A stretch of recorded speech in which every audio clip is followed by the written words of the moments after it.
नरसिंह भगवान के सानिध्य में जब राष्ट्रभक्त इकट्ठे हों तो मां भारती का जयकारा कुछ ऐसा लगे कि ठीक उन परिवारों तक पहुंचे जो गैंग बनाकर सत्ता को एक बार फिर हथियाना चाहते हैं। जयकारा मां भारती का जोर से लगाएं, बोलो भारत माता की।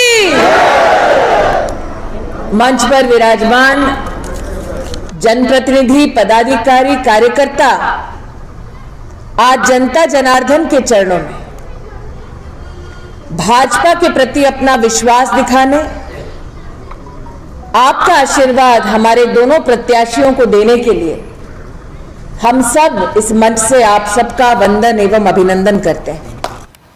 क्योंकि बहनें अगर दुश्मन भी सामने खड़ा हो जाए तो बड़े संस्कार और संयम के साथ बर्ताव करती है। और महिलाओं का ध्येय मात्र ये रहता कि उनका परिवार संरक्षित रहे, उनका परिवार खुशहाल हो। और ये मेरा गौरव है कि भारतीय जनता पार्टी ने आप सबको परिवार माना है, देश को परिवार माना है। और इसलिए आप सबकी सेवा करने के लिए, सत्ता का सुख भोगने के लिए नहीं, सेवा करने के लिए हमने दो प्रत्याशी आपके सामने प्रस्तुत किए। आज इस प्रकार से मंदिर के प्रांगण में खड़े होकर मैं इस प्राचीन मंदिर को नमन करती हूँ। उसी प्रकार से साल 2014 में जब संसद में पहली बार देश के प्रधानमंत्री नरेंद्र भाई मोदी पहुंचे तो उन्होंने संसद की चौखट पर शीश झुकाया और अपने आप को देश का प्रधान सेवक घोषित किया। कुछ लोगों ने पूछा कि भारत के इतिहास में तो प्रधानमंत्री रहे हैं, पहली बार प्रधान सेवक अपने आप को प्रस्तुत कर रहा है।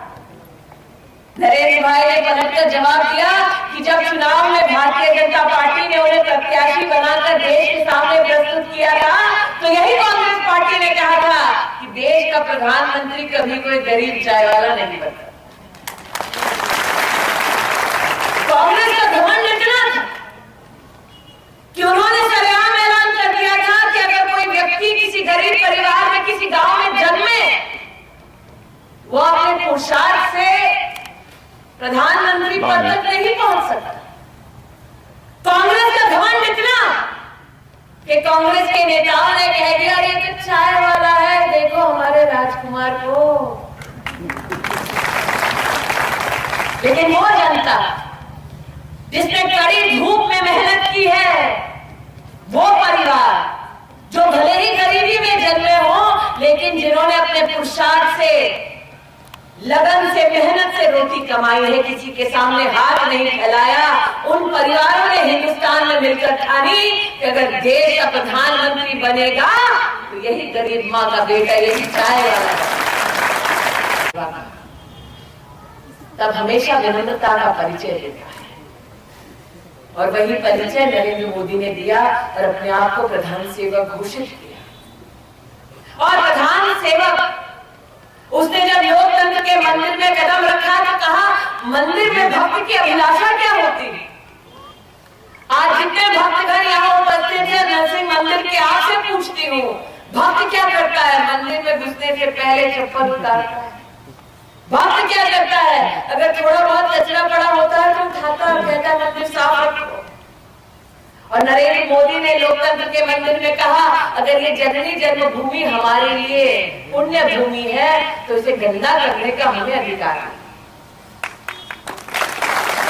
और स्वच्छ भारत अभियान की शुरुआत की। तब इसी कांग्रेस पार्टी ने मजाक उड़ाते हुए कहा था क्या जरूरत है स्वच्छ अभियान की। और नरेंद्र मोदी जब लाल किले की प्राचीर पर पहुंचे तो उन्होंने देश के सामने ऐलान किया कि अगर भारत सशक्त है, भारत की मातृशक्ति के प्रति आपकी आस्था है तो कम से कम उस महिला से पूछो तो उस औरत का दिन कैसे शुरू होता है, उसका संघर्ष वहीं से शुरू होता है जब सूरज उगता है और उसके घर में शौचालय नहीं होता। साल 2014 के पहले ये नहीं कहा मेरे लिए टॉयलेट बनवा, कभी नहीं कहा। औरतें अगर गरीब परिवार में जन्मी तो ये मान कर चली थी कि शौच के लिए बाहर भी जाना पड़ेगा और सूरज के ढलने का, अंधेरे का इंतजार करना पड़ेगा।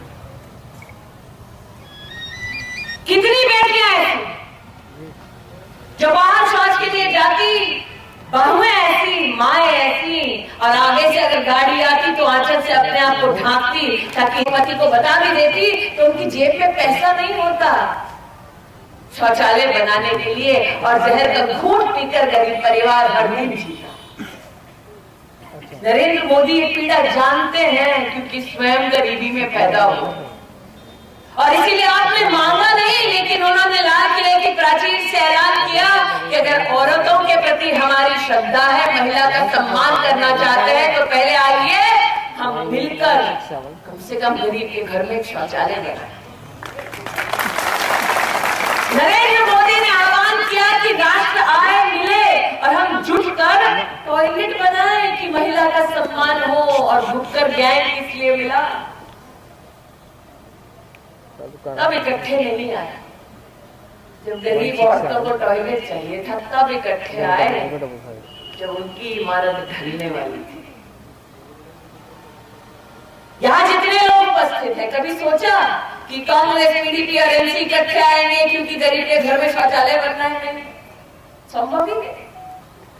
अरे शौचालय तो छोड़िए, यहाँ जितनी बहनें बैठी हैं, 1:30 बज रहा है, कितनों ने तो दोपहर का भोजन तैयार कर लिया होगा, कितने तो ऐसी हैं जो कहती है सब्जी तैयार हो गई, जाकर सिर्फ रोटी सेक खराब करी ना तू। राजमा अगर बनाकर आए हैं तो कहती होंगी घर जाकर सिर्फ चावल बनाना बाकी है। और महिलाएं गरीब परिवार की ये मान कर बैठी थी कि रोटी बनानी है तो चूल्हा फूकना है, चूल्हा फूकना है तो लकड़ी बिनवानी है। लकड़ी बीनने के लिए लड़की को कहा जाता था स्कूल छोड़, पहले लकड़ी बीनी है। बेटी अगर किसी दिन बीमार पड़ जाए तो मां निकल पड़ती थी। कभी अपने परिवार को ये नहीं कहा कि वो रोटी सेकते हुए चूल्हा जो फूकती है उस धुएं को छाती में भरने के बाद कितनी तकलीफ होती है। यहाँ कितने बेटे बैठे हैं ऐसे जिन्होंने अपनी माँ की उस खांसी को सुना है लेकिन कुछ नहीं कर पाए क्योंकि सिलेंडर के लिए जेब में पैसा नहीं था। ये वो नहीं समझे जो सोने का चम्मच मुंह में लेकर पैदा हुए, ये वो समझा जिसकी माँ ने चूल्हा फूका। और इसीलिए नरेंद्र मोदी जी ने आपने कभी मांगा नहीं लेकिन उज्ज्वला योजना की शुरुआत की और देश में 8 करोड़ गरीब परिवारों को पहली बार जिंदगी में एक सिलेंडर दिया।